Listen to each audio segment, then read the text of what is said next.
Hello students, welcome to Shruti Kirti the admired one. ये आज हम ग्रेविटेशन चैप्टर का रिवीजन करने वाले हैं। तो स्टार्ट करते हैं। ग्रेविटेशन क्या होता है? हर ऑब्जेक्ट यूनिवर्स में दूसरे ऑब्जेक्ट को अट्रैक्ट करता है। इसी फोर्स ऑफ अट्रैक्शन को हम ग्रेविटेशन बोलते हैं। इसकी वैल्यू हमें यूनिवर्सल लॉ ऑफ ग्रेविटेशन से पता चलती है। यूनिवर्सल लॉ ऑफ ग्रेविटेशन क्या बोलता है कि जो फोर्स है, फोर्स ऑफ अट्रैक्शन, जो हर ऑब्जेक्ट के बीच में होता है यूनिवर्स में, is directly proportional to the product of their masses and inversely proportional to square of distance between them. यहाँ पे आपको दो ऑब्जेक्ट दिख रहे हैं। मान लीजिए इसका मास कैपिटल एम है और इसका मास स्मॉल एम है, तो जो फोर्स होगा वो is directly proportional to both masses and inversely proportional to the distance between them. ये डिस्टेंस हम ऑब्जेक्ट के सेंटर से लेते हैं, ये बात आपको ध्यान रखनी है। तो फोर्स क्या हो गया? Is directly proportional to M M by D square. अब यहाँ पर ये प्रोपोर्शनलिटी का साइन हटाने के लिए एक कांस्टेंट लगाते हुए हैं, उसको हम बोलते हैं ग्रेविटेशनल कांस्टेंट जी, जिसकी एक फिक्स जी की वैल्यू क्या होती है? 6.67 इंटू 10⁻⁻11। और यूनिट क्या होगी? यहीं से निकालने की कोशिश कीजिए। फोर्स की यूनिट क्या होती है? न्यूटन। डिस्टेंस की यूनिट होती है मीटर। तो यहाँ जो डिस्टेंस है दोनों ऑब्जेक्ट की, वहाँ पे यूनिट आ जाएगी मीटर। और मास की होती है किलोग्राम। तो हम जी की यूनिट निकालें तो आएगी न्यूटन मीटर स्क्वायर पर किलोग्राम स्क्वायर। तो जी की यूनिट क्या हो गई? न्यूटन मीटर स्क्वायर पर किलोग्राम स्क्वायर। जी की वैल्यू क्या होती है? 6.67 इंटू 10⁻⁻11 न्यूटन मीटर स्क्वायर पर किलोग्राम स्क्वायर। अब यूनिवर्सल लॉ ऑफ ग्रेविटेशन की कई इंपॉर्टेंस हैं। एक तो लगातार हम ग्रेविटेशनल फोर्स एक्सपीरियंस करते हैं, जिस कारण हम अर्थ से जुड़े हुए रहते हैं। और मून और अर्थ का मोशन हम देख सकते हैं। जो ग्रेविटेशनल फोर्स है वो एक प्रकार से प्लैनेट्स को सन के अराउंड रिवॉल्व करता है और सेंट्रीपिटल फोर्स प्रोवाइड करता है। ऐसे ही मून को सेंट्रीपिटल फोर्स प्रोवाइड करता है ग्रेविटेशनल फोर्स। और टाइड्स जो आती हैं ओशन में, वो भी हम इससे समझ सकते हैं। अब एक और important topic, Kepler's law of planetary motion देखते हैं। केपलर्स लॉ ने 3 लॉ दिए थे। तो फर्स्ट लॉ क्या है कि प्लैनेट्स जो हैं वो सन के अराउंड इलिप्टिकल ऑर्बिट में ऑर्बिट करते हैं, सर्कुलर ऑर्बिट में नहीं करते ऑर्बिट, इलिप्टिकल ऑर्बिट में ऑर्बिट करते हैं। और अगर मान लीजिए यहाँ ए से बी के पहुंचने में और सी से डी तक प्लैनेट को पहुंचने में, ये एक प्लैनेट है और यहाँ पे ये सन है, ए से बी तक पहुंचने में प्लैनेट को और सी से डी तक पहुंचने में जितना टाइम लगा वो सेम है। तो ये जो एरिया होगा वो भी सेम ही होगा। ये केपलर का सेकंड लॉ है। और थर्ड लॉ क्या कहता है कि cube of mean distance. Mean distance क्या है यहाँ पे? Mean distance of planet. ये जो मेजर एक्सिस होती हैं, इलिप्स में 2 एक्सिस होती हैं, मेजर एक्सिस और माइनर एक्सिस। तो मेजर एक्सिस का हम मीन लेते हैं, उसी को हम बोलते हैं mean distance. Semi major axis उसी का उसका क्यूब अपॉन टी स्क्वायर, ये जो है किसी भी प्लैनेट के लिए कांस्टेंट होता है। अब इसका मतलब क्या होता है? जैसे अलग अलग प्लैनेट्स के जो सन के अराउंड पाथ पाथ है वो अलग अलग होता है, तो उनकी जो सेमी मेजर एक्सिस है वो भी अलग अलग होती है। और उनको जो एक कंप्लीट रिवॉल्यूशन करने में जो टाइम लगता है वो भी अलग अलग होता है। बट ये इस प्रकार होता है कि r³/t² सभी के लिए सेम होता है। ये हमारा केपलर्स का थर्ड लॉ है। अब यहाँ पर ये देखिए, आपको 2 इमेजेस दिख रही हैं, इनमें डिफरेंस क्या है? सेकंड वाली जो है वो वैक्यूम के अंदर स्टोन और पेपर एक साथ फॉल हो रहे हैं। फर्स्ट वाली में विदाउट वैक्यूम ये चीज़ हो रही है। तो विदाउट वैक्यूम है तो उसमें एयर रेजिस्टेंस भी एक्ट कर रहा है। ग्रेविटेशनल फोर्स तो है ही, साथ साथ एयर रेजिस्टेंस भी है। तो अगर हम एयर रेजिस्टेंस को इग्नोर कर दें, अगर हम एयर रेजिस्टेंस को हटा दें, वैक्यूम में फॉल करवाएं दोनों को, तो दोनों एक साथ फॉल करेंगे। अब सिर्फ और सिर्फ ग्रेविटेशनल फोर्स के इन्फ्लुएंस में फॉल करेंगे। जब कोई ऑब्जेक्ट सिर्फ और सिर्फ ग्रेविटेशनल फोर्स के इन्फ्लुएंस में फॉल करता है तो उसको हम फ्री फॉल बोलते हैं, उस फॉल को हम फ्री फॉल बोलते हैं। अब हमने किसी ऑब्जेक्ट को मान लीजिए यहाँ से ऊपर भेजा, तो यहाँ तो उसकी इनिशियल वेलोसिटी कितनी हो गई, जीरो, जीरो नहीं सॉरी, जिस जिस वेलोसिटी से हमने उसको फेंका वो हो गई उसकी इनिशियल वेलोसिटी। और जब ऊपर जाएगा तो ऑब्जेक्ट एक जगह रुकेगा, फिर वो नीचे आना शुरू होगा, तो फाइनल वेलोसिटी उसकी क्या हो गई, ऊपर वो एक जगह रुका तो फाइनल वेलोसिटी क्या हो गई, जीरो। ऐसे ही जब हम ऑब्जेक्ट को ऊपर से छोड़ेंगे, फेंकना नहीं है सिर्फ छोड़ना है, तो जब ऑब्जेक्ट को ऊपर से छोड़ेंगे तो उसकी इनिशियल वेलोसिटी क्या होगी, जीरो, और फाइनल वेलोसिटी जो भी होगी।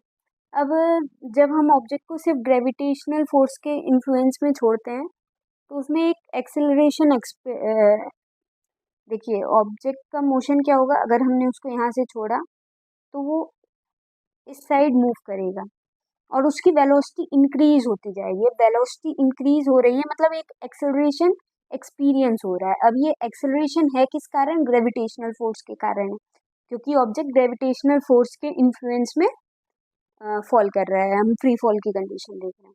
तो ग्रेविटेशनल फोर्स के कारण जो एक्सेलरेशन है उसको हम स्मॉल जी से डिनोट करते हैं, इसको बोलते हैं ग्रेविटेशनल एक्सेलरेशन। क्या बोलते हैं, ग्रेविटेशनल एक्सेलरेशन। अभी इसकी वैल्यू कैसे देखेंगे, मतलब इसका एक्सेलरेशन को पॉजिटिव लेंगे या नेगेटिव, ये कैसे देखेंगे। अगर एक्सेलरेशन वेलोसिटी के डायरेक्शन में है तो एक्सेलरेशन को पॉजिटिव लेंगे, अगर एक्सेलरेशन वेलोसिटी के अपोजिट डायरेक्शन में है तो एक्सेलरेशन को नेगेटिव लेंगे। ओके, अब आगे बढ़ते हैं। अब जब ऑब्जेक्ट ऊपर से फॉल कर रहा है तो वो ग्रेविटेशनल फोर्स की वजह से फॉल कर रहा है, तो उसका फोर्स क्या होता है, मास इनटू एक्सेलरेशन। मास क्या है ऑब्जेक्ट का, स्मॉल m, और एक्सेलरेशन क्या है, acceleration due to gravity g। और हमको पता है ग्रेविटेशनल फोर्स की वैल्यू क्या होती है, gm/d²। ये यहाँ पे लगा दिया तो हमने देखा ये मास से मास तो कैंसिल हो गया, g की वैल्यू क्या हो गई, कैपिटल Gm/d²। मतलब जो एक्सेलरेशन ड्यू टू ग्रेविटी है वो ऑब्जेक्ट के मास पे डिपेंड नहीं करता, और d को हम ऑब्जेक्ट के सेंटर से लेते हैं, मतलब अर्थ के सेंटर से लेंगे d को हम। ये आपको समझ में आ गया, आगे बढ़ते हैं। अब एक्सेलरेशन ड्यू टू ग्रेविटी की वैल्यू क्या है, Gm/d²। पर अगर ऑब्जेक्ट अर्थ से बहुत पास है, मतलब उसकी जो हाइट अगर अर्थ की सरफेस से देखें तो बहुत कम है रेडियस के कंपैरिजन में, तो एक्सेलरेशन ड्यू टू ग्रेविटी क्या हो जाएगा, Gm/r², लगभग कांस्टेंट हो जाएगा। ये ये फॉर्मूला याद रखना है, याद रखने की ज़रूरत नहीं है। इसमें अगर वैल्यू देखें, इसमें देखिए सब कांस्टेंट है। ये है gravitational constant 6.67 × 10⁻11 newton metre square पर किलोग्राम स्क्वायर। ये है मास ऑफ अर्थ और ये है रेडियस ऑफ अर्थ। सबकी वैल्यू अगर हम पुट करें तो जी की वैल्यू आती है 9.8 मीटर पर सेकेंड स्क्वायर। ये वैल्यू आपको ज़रूर याद रखनी रहेगी, स्मॉल जी की भी और कैपिटल जी की भी। कैपिटल जी क्या है हमारा, ग्रेविटेशनल कांस्टेंट, इसकी वैल्यू हर जगह कांस्टेंट होती है। और स्मॉल जी क्या है हमारा, एक्सेलरेशन ड्यू टू ग्रेविटी, इसकी अर्थ के सरफेस पे अगर ऑब्जेक्ट ज़्यादा दूर पे नहीं है तो वैल्यू होती है 9.8 मीटर पर सेकेंड स्क्वायर, नहीं तो इसकी वैल्यू हर जगह बदलती रहती है।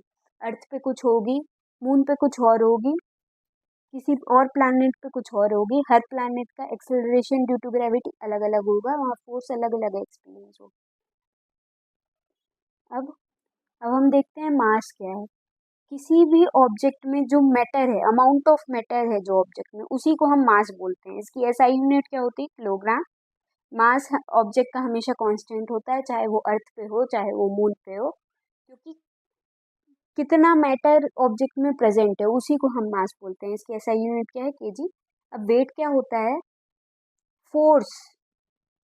फोर्स किसी भी ऑब्जेक्ट, कोई भी ऑब्जेक्ट जो फोर्स एक्सपीरियंस कर रहा है ग्रेविटेशन के कारण, उसी को वेट बोलते हैं। ग्रेविटेशनल फोर्स ये है, पर इसको अलग से लाने की क्यों ज़रूरत पड़ी, क्यों वेट किसी भी ऑब्जेक्ट का क्या डिपेंड करता है कि वो कितना हैवी या लाइट है। हम किसी भी ऑब्जेक्ट की हैवीनेस दिखाने के लिए उसका वेट की बात करते हैं। तो वेट क्या है? Vector quantity. क्यों? क्योंकि ये एक फोर्स ही है, ग्रेविटेशनल फोर्स है, जो कि एक वेक्टर क्वांटिटी है। वेट को हम डिपिक्ट करते हैं डब्ल्यू से, कैपिटल डब्ल्यू। तो वेट क्या हो गया? ग्रेविटेशनल फोर्स ही है, तो ऑब्जेक्ट का mass into acceleration due to gravity. Force is equals to mass into acceleration, weight is equals to mass into acceleration due to gravity. SI unit भी force की unit होगी, क्योंकि एक फोर्स ही है, तो एसआई यूनिट इसकी Newton है। अब वेट जो है किसी भी ऑब्जेक्ट का, वो किस लोकेशन पे है उस पर डिपेंड करता है। कैसे? क्यों? क्योंकि एक्सेलरेशन ड्यू टू ग्रेविटी जो है ना, वो हर जगह अलग अलग है। मैंने आपको बताया, अगर हम अर्थ पे हैं तो हम कुछ और एक्सेलरेशन एक्सपीरियंस करेंगे ग्रेविटी के कारण, मून पे हैं तो कुछ और एक्सेलरेशन एक्सपीरियंस करेंगे। तो वेट जो है वो लोकेशन पर डिपेंड करता है, ऑब्जेक्ट की लोकेशन पर डिपेंड करता है। अगर हम किसी एक पर्टिकुलर लोकेशन पे देखें तो एक्सेलरेशन ड्यू टू ग्रेविटी तो सेम होगा पर्टिकुलर लोकेशन पे। तो उस कंडीशन में तो वेट क्या हो जाएगा? डायरेक्टली प्रोपोर्शनल टू मास, क्योंकि जी तो कांस्टेंट हो गया। अगर किसी पर्टिकुलर लोकेशन पे देख रहे हैं तो जी तो कांस्टेंट हो गया, तो weight is directly proportional to mass. उस कंडीशन में वेट क्या डिपेक्ट करता है? किसी ऑब्जेक्ट का मास डिपेक्ट करता है। अब मास और वेट में एक डिफरेंस देख लेते हैं। मास क्या है? Amount of matter present in the object. Weight क्या है? फोर्स, जो फोर्स वो एक्सपीरियंस कर रहा है, हैवीनेस बताता है। मास एक स्केलर क्वांटिटी है, वेट एक वेक्टर क्वांटिटी है। वेट क्या है? फोर्स है, वेक्टर क्वांटिटी है। मास हर प्लेस पर सेम रहेगा, वेट लोकेशन पे डिपेंड करता है। अर्थ पे कुछ और होगा, मून पे कुछ और होगा। मास की एसआई यूनिट क्या होगी? केजी। और वेट की एसआई यूनिट क्या होगी? न्यूटन, क्योंकि एक फोर्स ही है। अब क्योंकि एक्सेलरेशन ड्यू टू ग्रेविटी हर जगह अलग अलग है, मतलब अर्थ का कुछ और है, मून का कुछ और है, इस कारण। और ये भी समझ सकते हैं कि अर्थ का मास कुछ और है, मून का मास कुछ और है, रेडियस कुछ और है। तो इस कारण एक्सेलरेशन ड्यू टू ग्रेविटी भी दोनों का अलग अलग है, और इस कारण दोनों का वेट भी अलग अलग है। अगर हम ऑब्जेक्ट का वेट मून पर और अर्थ पर कंपेयर करें तो ऑब्जेक्ट का वेट मून पर 1/6 टाइम अर्थ से कम आता है। या आप कैलकुलेशन करके भी देख सकते हो। Weight is equals to mass into acceleration due to gravity formula लगाना, और वहाँ पर एक बार वेट निकालना मून के लिए, एक बार वेट निकालना अर्थ के लिए, और फिर उसको डिवाइड कर देना। तो आप देखोगे कि वेट ऑब्जेक्ट का मून पर 1/6 टाइम्स होता है ऑब्जेक्ट के अर्थ के वेट से। ये एक एग्जाम्पल है। अगर ऑब्जेक्ट का अर्थ पे मास है 10 kg, तो उसका अर्थ में वेट कितना आएगा? 98 newton. Mass into acceleration due to gravity 98 newton. Moon पे कितना हो जाएगा वेट? 98/6, 1/6 टाइम, तो 16.35 न्यूटन हो जाएगा। अब थ्रस्ट क्या होता है? किसी भी ऑब्जेक्ट पे जो परपेंडिकुलर फोर्स को ही हम थ्रस्ट बोलते हैं। तो थ्रस्ट क्या है? फोर्स ही है, तो इसकी एसआई यूनिट भी न्यूटन ही होगी। प्रेशर क्या होता है? थ्रस्ट पर यूनिट एरिया को हम प्रेशर बोलते हैं। Thrust per unit area, force by area, मतलब न्यूटन पर मीटर स्क्वायर फोर्स की एसआई यूनिट, या फिर इसको पास्कल से भी डिनोट करते हैं, न्यूटन मीटर स्क्वायर या फिर पास्कल।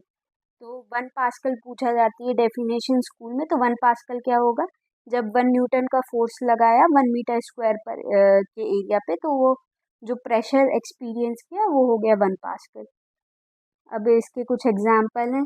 शार्प नाइफ क्यों बेटर कट करता है ब्लंट नाइफ से? क्योंकि शार्प नाइफ कम एरिया पे प्रेशर लगाता है, एरिया कम तो प्रेशर ज़्यादा एक्सर्ट होगा। अब स्कूल बैग में अगर थिक स्ट्रिप होगी और थिन स्ट्रिप होगी तो क्या फ़र्क पड़ता है? अगर थिन स्ट्रिप होगी तो क्या होगा? कम एरिया पे प्रेशर लगेगा तो ज़्यादा प्रेशर लगेगा। थिक स्ट्रिप होगी तो एरिया बढ़ गया तो प्रेशर कम एक्सपीरियंस होगा। ये कुछ एग्जाम्पल हैं, ये सब मैं आपको बता चुकी हूँ, ये सब आप देख लेना। अगर नेल्स को अपन एक्सर्ट करते हैं तो पॉइंटेड एंड्स की तरफ एक्सर्ट करते हैं। नेल्स के एंड पॉइंटेड क्यों होते हैं? कि एरिया कम हो गया तो प्रेशर बढ़ गया। कैमल्स के फीट ब्रॉड क्यों होते हैं? क्योंकि फीट ब्रॉड होते हैं तो एरिया बढ़ गया तो प्रेशर कम हो गया, प्रेशर कम होता है तो कैमल के फीट जो है वो सिंक नहीं करते। अब ट्रैक्टर का रियर व्हील ब्रॉड क्यों होता है? क्यों ब्रॉड होने से एरिया बढ़ गया तो प्रेशर कम एग्जर्ट होगा तो वो भी सिंक नहीं करेगा। अब हम बात करते हैं प्रेशर इन फ्लूइड्स की। पहली बात, फ्लूइड्स होते क्या हैं? तो हर लिक्विड, गैसेस, ये सब फ्लूइड्स होती हैं।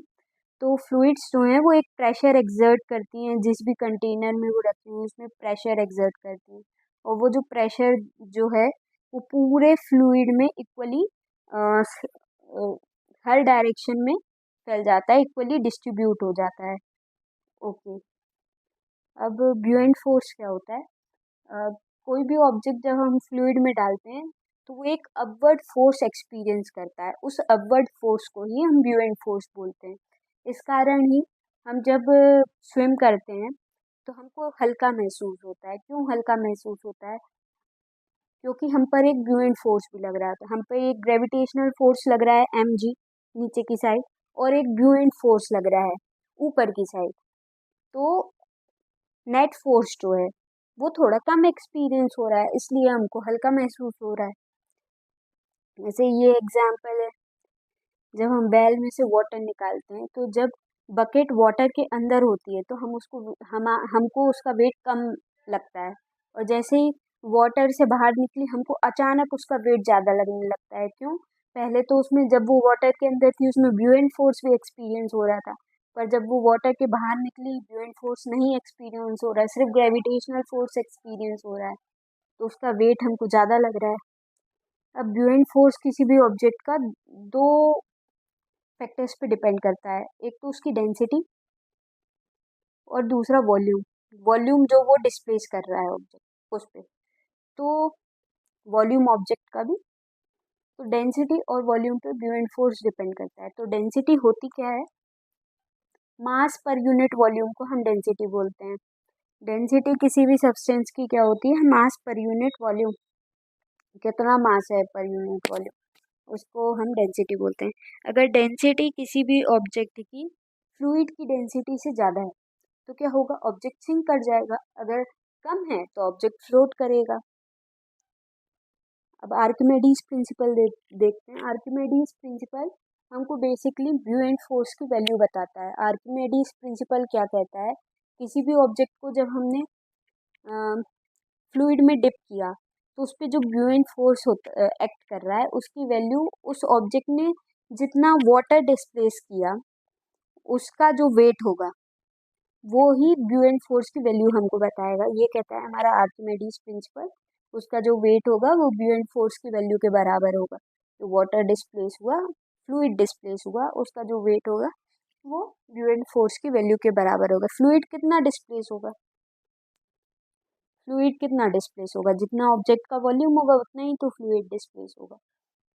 तो इस ऐसे ब्यूएंट फोर्स जो है वो वॉल्यूम के ऊपर डिपेंड करता है, क्योंकि ऑब्जेक्ट का जितना वॉल्यूम होगा वो उतना ही फ्लूइड डिस्प्लेस करेगा, और जितना फ्लूइड डिस्प्लेस हुआ उसका वेट ही ब्यूएंट फोर्स के बराबर होता है।